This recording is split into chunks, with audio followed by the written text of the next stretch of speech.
देखें, आप स्क्रीन पे एक ख़बर देख रहे हैं कि नताशा जो एक ख़ातून है कराची की, उसने कुछ दिन पहले अपनी गाड़ी से जो बाप और बेटी था उनको हिट किया था और उनकी फिर डेथ हो गई थी। अब सुनने में आ रहा है कि उसको ज़मानत मिल गई है और जो ज़मानत मिली है वो दियत के ऊपर मिली है कि नताशा ने जो जो विक्टिम है उनकी जो फैमिली है, जो बाप बेटी जो मर गए हैं उनकी जो फैमिली है, उनके जो वारिस हैं, उनको इसने कोई 5 करोड़ की दियत दी है और साथ में उनके एक फैमिली मेम्बर को अपनी कंपनी गुल अहमद के अंदर जॉब भी दे दी है। यानी इसका मतलब है कि नताशा को सज़ा नहीं मिली, बल्कि नताशा ने सेटलमेंट करके उनकी जो फैमिली है उनको एक दियत की रकम देके मामले को रफ़ा दफ़ा कर दिया और ये इस तरह मामला ख़त्म हो गया और उसको अब ये ज़मानत मिल गई है। तो इस ख़बर में फिर एक चीज़ सामने आती है कि ये दियत का कानून क्या है? इसके ऊपर कई बार बात होती है और अक्सर लोग इसके ऊपर अपनी एक राय देते हैं। इससे पहले भी एक मुकदमा आप लोगों ने देखा होगा, शाहरुख जतोई वाला, उसमें भी दियत का मामला आया था। इसके अलावा जो रेमन डेविस का जो मुकदमा था, केस था, उसमें भी दियत का ज़िक्र आया था। सो हम ये देखेंगे कि फिर ये दियत का कानून क्या है और पाकिस्तान में इसके हवाले से क्या चीज़ें दर्ज हैं। तो सबसे पहले देखें दियत क्या है। दियत ये है कि जब आप किसी विक्टिम की फैमिली को पैसे देते हैं, कंपनसेशन देते हैं। कब? जब आप उनके किसी बंदे का मर्डर करते हैं या किसी को ज़ख्मी करते हैं, तो आप क्या करते हैं, उनको कंपनसेट करने के लिए पैसे वगैरह दे देते हैं। इसी को हम दियत बोलते हैं आसान अल्फाजों में। अब इसकी जो डेफिनेशन है वो सेक्शन 299 है पाकिस्तान का पीनल कोड, उसके अंदर दर्ज है। ठीक है। वैसे देखें, आमतौर पे एक और कानून भी है, एक और सज़ा भी है, वो है किसास। उसमें क्या होता है कि आपने अगर एक शख्स का मर्डर किया है तो फिर आपका भी मर्डर किया जाएगा, यानी जो तकलीफ़ आपने किसी और को पहुंचाई है वही आपको तकलीफ़ दी जाती है। वो है किसास, रिट्रिब्यूशन यानी रिवेंज, अदला बदला। ठीक है।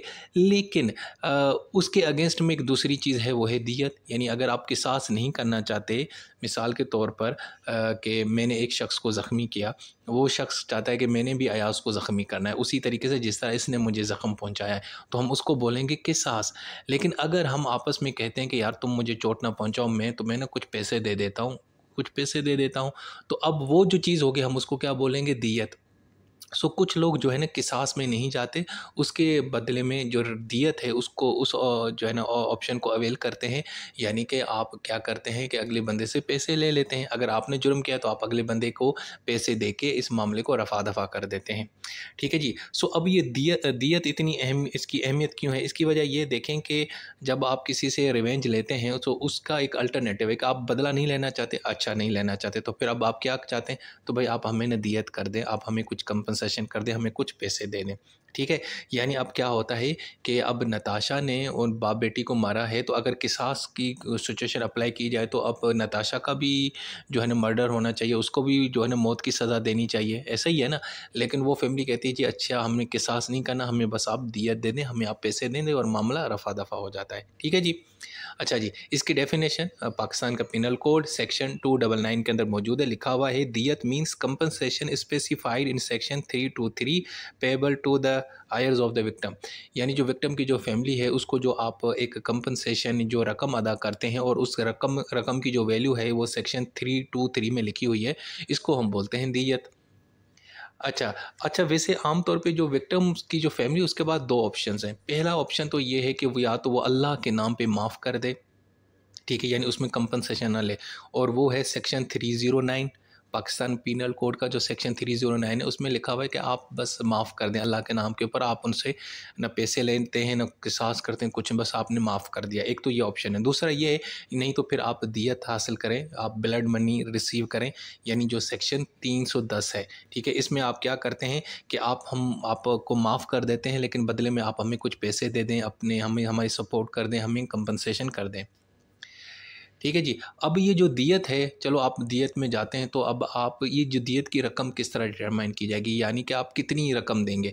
अच्छा जी, इस हवाले से ना सेक्शन है 323, उसमें लिखा हुआ है कि जो अदालत है ना वो दियत की जो अमाउंट है ना उसको डिसाइड करती है कुरान और सुन्ना की रोशनी के अंदर, और साथ में ये भी देखती है कि जो विक्टिम है और जो कन्विक्टेड है उनका जो है ना फाइनेंशियल स्टेटस क्या है।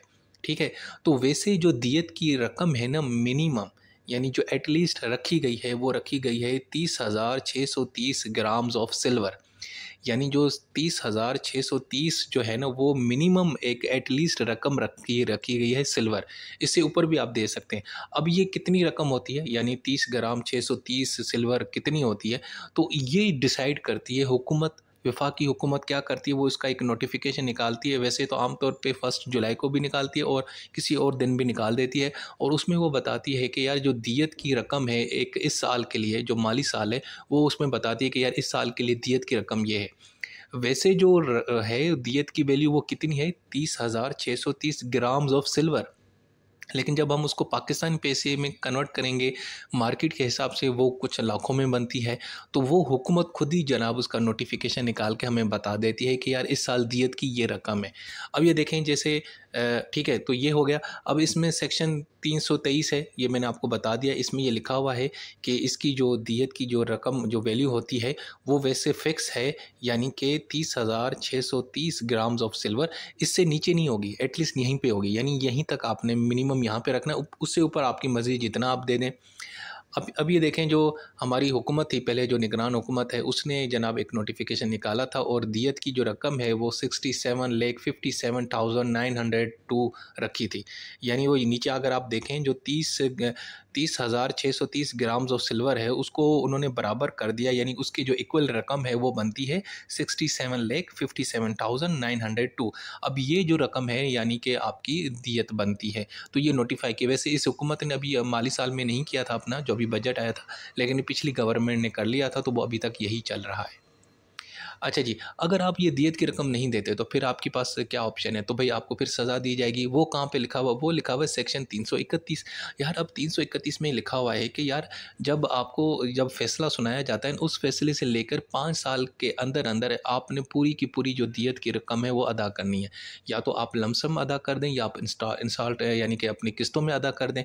ठीक है। वैसे पहले जो था ना, पहले यहाँ पे 3 साल लिखा हुआ था, लेकिन ये बाद में अमेंडमेंट करके इसको 5 साल कर दिया। लेकिन अगर आप 5 साल के अंदर अंदर जो दियत की रकम है वो अदा नहीं करते तो फिर क्या होगा, फिर भाई आपको सज़ा दी जाएगी, आपको जेल में डाला जाएगा जब तक आप पूरी की पूरी अमाउंट पे नहीं करते। हाँ, ये हो सकता है कि आप कुछ उसकी कुछ सिक्योरिटी या कुछ श्योरिटी वगैरह कुछ बराबर अदा करके आप बेल पे आ सकते हैं, यानी कुछ रकम अदा करके कुछ बाद में आप जो है ना वो दे सकते हैं, वो यानी श्योरिटी और ये वगैरह हो सकता है। और दूसरा ये कि अगर जो बंदा कन्विक्टेड है वो मर जाता है और उसने दियत की रकम अदा नहीं की, तो फिर जनाब दियत की रकम कैसे हासिल की जाएगी, वो जनाब फिर उसकी जो प्रॉपर्टी होगी ना उसको बेच के उसमें से दियत की रकम रिकवर की जाएगी। ठीक है जी, ये लिखा हुआ है 331 के अंदर, द दियत may be made payable in lump sum और in instalment spread over period of 5 years. यहाँ पे अमेंडमेंट हुई है, पहले यहाँ पे 3 साल लिखा हुआ था। अच्छा जी, क्या इसके बाद भी अदालत जनाब उस बंदे को कन्विक्ट कर सकती है? यानी अगर दियत हो भी जाती है तो क्या उसके बाद भी यानी कि अगर सेटलमेंट हो भी जाती है 2 लोगों के बीच में और वो दियत का मामला हो जाता है, तो क्या उसके बाद भी अदालत किसी बंदे को सज़ा दे सकती है? तो इसका जवाब है येस। जनाब सेक्शन 311 में लिखा हुआ है कि अदालत इवन कि अगर 2 लोगों के बीच में कॉम्प्रोमाइज़ हो जाता है, एक मर्डर का मामला था, वो दूसरी फैमिली उसको माफ़ कर देती है या कॉम्प्रोमाइज़ कर देती है, तो उसके बावजूद भी अदालत उस बंदे को कन्विक्ट कर सकती है, सज़ा दे सकती है। और वो किस असूल की बुनियाद के ऊपर, वो असूल है फ़साद फ़िल अर्ज़। जी जनाब, फ़साद फ़िल अर्ज़ के असूल के तहत अदालत इवन कि अगर 2 लोगों के बीच में मर्डर या इंजरी के केस में कॉम्प्रोमाइज़ हो भी जाता है तो उसके बाद भी उनको सज़ा देगी। क्यों देगी? क्योंकि अगर वो मामला फ़साद फ़िल अर्ज़ की कैटेगरी में आता है। अब फ़साद फ़िल अर्ज़ क्या होता है? यार इसका मतलब ये है कि अगर एक जो जो ऑफ़ेंडर है, जो कन्विक्टेड है, वो ना पहले भी इस तरह के काम करता रहता है, यानी कि वो हैबिचुअल है, वो पहले भी इस तरह लोगों को मारता रहता है। अगर इस तरह का बंदा हर दूसरे दिन किसी को मारता है और फिर कंप्रोमाइज़ कर देता है, फैमिली वाले उसके साथ कंप्रोमाइज़ कर देते हैं क्योंकि वो अमीर है या वो पावरफुल है, तो उस सूरत में अदालत जनाब ये कंप्रोमाइज़ ख़त्म कर देगी और उसको सज़ा दिलवाएगी। दूसरा ये है कि अगर जो मर्डर हुआ है वो इतना शॉकिंग और इतना ब्रूटल हुआ है, इतना ख़तरनाक हुआ है कि पूरा का पूरा जो माशरा है वो हिल गया है, लोग बड़े परेशान हैं, लोग प्रोटेस्ट कर रहे हैं, तो उस सूरत में भी अगर फैमिली जो विक्टिम है और जो कन्विक्टेड है उसके अंदर बीच में कोई सेटलमेंट हो रही है, तो उस सूरत में भी अदालत जनाब उनको सज़ा देगी। इसके अलावा अगर दूसरा ये है कि जो ऑफेंडर है वो इतना ख़तरनाक बंदा है कि उससे दोबारा किसी और को ख़तरा हो सकता है, वो यानी कि अगर बाद में भी किसी को मार सकता है, तो उस सूरत में भी जनाब जो है ना वो कंप्रोमाइज़ जो है ना उसको ख़त्म कर दिया जाएगा और उस बंदे को सज़ा दी जाएगी। और इसके अलावा दूसरा ये है कि अगर एक शख्स ने किसी और शख्स को या ख़ातून को इज़्ज़त के नाम पे मारा है, तो तब भी जनाब वहाँ पे कंप्रोमाइज़ नहीं होगा, वहाँ पे अदालत उस बंदे को कन्वर्ट इवन कि हालाँकि वो अगली फैमिली जो ख़ातून है उसकी फैमिली बंदे को माफ़ कर देती है अल्लाह के नाम से, या कंपनसेशन ले लेती है, दियत ले लेती है, रकम ले लेती है या कुछ और सपोर्ट ले लेती है, तो तब भी जनाब अदालत उसको कन्वर्ट करेगी। क्योंकि जनाब अगर आप इज़्ज़त के नाम, ऑनर के नाम के ऊपर अगर किसी को मारते हैं, तो तब भी आपको सज़ा ज़रूर दी जाएगी। ठीक है जी। अच्छा जी, ये जो सेक्शन 311 है ना, इसके अंदर ये जो लिखा हुआ था ना कि अगर आप इज़्ज़त के नाम के ऊपर, ऑनर के नाम पे अगर किसी को मारते हैं, तो इसके अंदर ये अमेंडमेंट लाई गई थी 311 2005 के अंदर, और इसमें लिखा हुआ था कि इसकी मिनिमम सज़ा 10 साल होगी। अच्छा, वैसे जो सज़ा है ना 311 के तहत, वो है जनाब 14 साल तक सज़ा दी जा सकती है। ठीक है जी। अच्छा, अब लेकिन बहुत सारे जो क्रिमिनल लॉ के जो एक्सपर्ट्स हैं वो ये कहते हैं कि यार ये आम तौर पे 311 कम ही इस्तेमाल होता है, और हालांकि इसको इस्तेमाल होना चाहिए क्योंकि आउट ऑफ कोर्ट सेटलमेंट हो जाती है, फिर अदालत ना मुकदमे को वैसे ख़त्म कर देती है।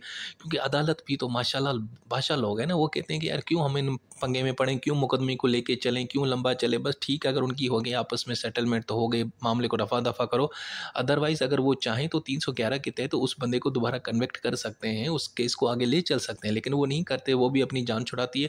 तो इसीलिए यानी कि ये यहाँ पे चल जाता है, तो फ़साद फ़िल अर्ज़ का जो ऑप्शन है वो कम ही यूज़ किया जाता है। अच्छा जी, अब मैं आपको इसकी ज़रा हिस्ट्री बताता हूँ। यार इसकी हिस्ट्री ये थी कि एक्चुअली ना ये जो लॉ है ना किसास एंड दियत ऑर्डिनेंस, असल में 1980 के अंदर हुआ ये था कि जब ज़ियाउल हक साहब यहाँ पे सदर थे ना, उन्होंने फेडरल शरीयत कोर्ट बनाई 1980 के अंदर। क्योंकि उनका मकसद था कि यार मैं पूरे पाकिस्तान के अंदर जितने भी कवानीन हैं उनको ना इस्लामिक तर्ज़ के ऊपर हम ना इसको यानी कि बनाएँ, यानी कि जो इस्लामाइजेशन का जो प्रोसेस उसने स्टार्ट किया था उसके नतीजे में उसने फेडरल शरीयत कोर्ट बनाई।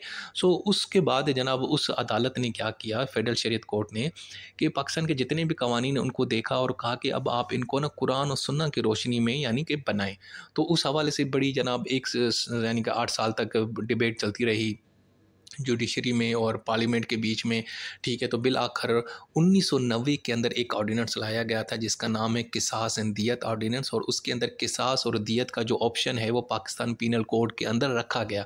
लेकिन जब ये ऑर्डिनेंस लाया गया था तो तब ज़िया उल-हक साहब नहीं थे, तो उस वक्त जो हमारे सदर थे वो थे प्रेसिडेंट ग़ुलाम इसहाक़ खान साहब। तो उन्होंने 5 सितंबर 1990 को ये ऑर्डिनेंस जारी किया था, और उस वक्त जो प्राइम मिनिस्टर थे वो थे हमारे गुलाम मुस्तफ़ा जतोई, और ये उस वक्त इंटरिम थे यानी निगरान थे उस वक्त, यानी इलेक्शन होने वाले थे इसलिए वो निगरान सेटअप था। उसी वक्त प्रेसिडेंट ने ये जनाब ऑर्डिनेंस लॉन्च कर लिया।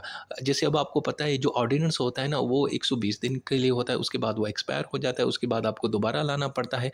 तो खैर उसके बाद फिर क्या हुआ कि 1923 के अंदर और 1993 के अंदर 1913 के 93 के अंदर दोबारा कोई एक दूसरा कानून लाने की कोशिश की गई कि इसको दोबारा पार्लियामेंट के ज़रिए यानी कि जो है ना वो लाया जाए, क्योंकि पार्लियामेंट के ज़रिए जो कानून आता है वो फिर परमानेंट नेचर का होता है, लेकिन वो हुआ नहीं और आपस में इनका कोई इशू हो गया। तो उसके बाद जनाब 1997 के अंदर जब नवाज़ शरीफ की हुकूमत थी ना, तो ये जनाब यही जो चीज़ जो ऑर्डिनेंस था ना 1990, इसको जनाब इन्होंने बिल्कुल एक्ट के अंदर कन्वर्ट कर दिया और इसको जनाब वही सारी चीज़ें दोबारा और जो है ना पीपीसी के अंदर लगाई गई और वो फिर परमानेंट एक कानून बन गया। लेकिन यहाँ पे एक चीज़ मैं आपको बताऊँ, जब ये कानून बनाया जा रहा था ना, ये जब बिल लाया गया था 1997 के अंदर, क्योंकि पहले तो सदर ने बनाया था ना, वो तो टेम्परेरी था 120 दिन के लिए, तो वो उससे लेकर अभी तक ना उसी को ना बस वो जनाब ना बार बार जो है ना उसी को जो है ना क्या कहते हैं ऑर्डिनेंस को ना वो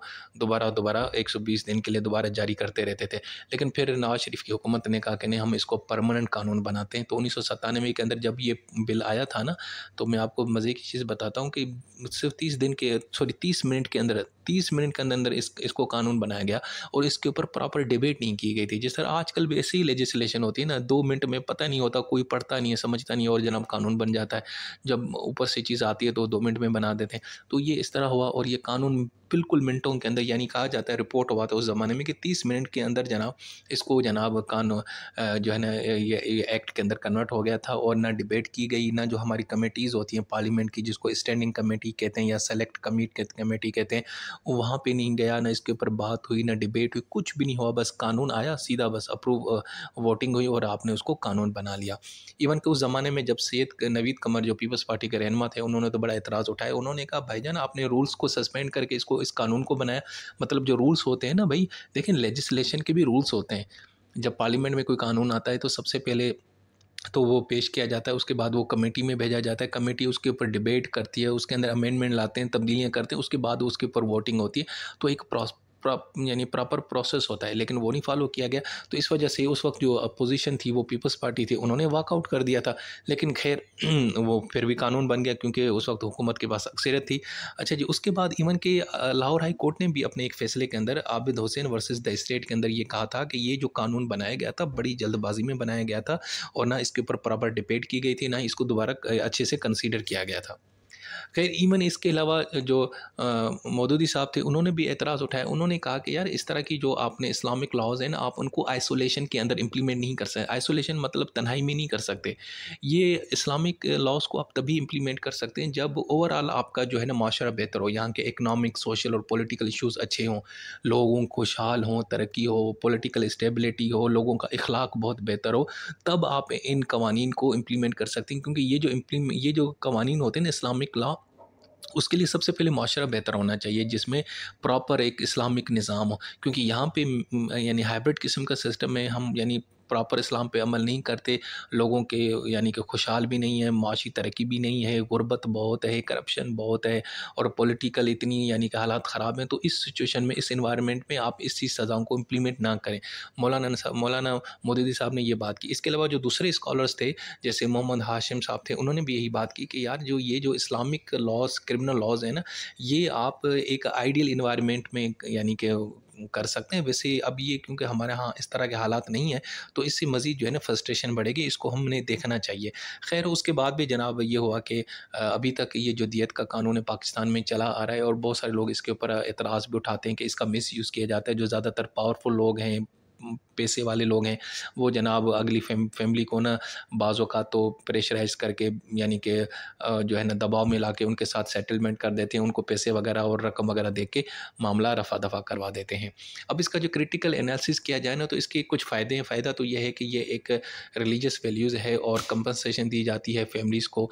जो विक्टिम की फैमिली है, अब उनका प्यारा वो तो बेचारा इस दुनिया से चला गया ना, तो उनकी फैमिली को थोड़े पैसे दिए जाते हैं ताकि उनकी लाइफ थोड़ी सेट हो जाए।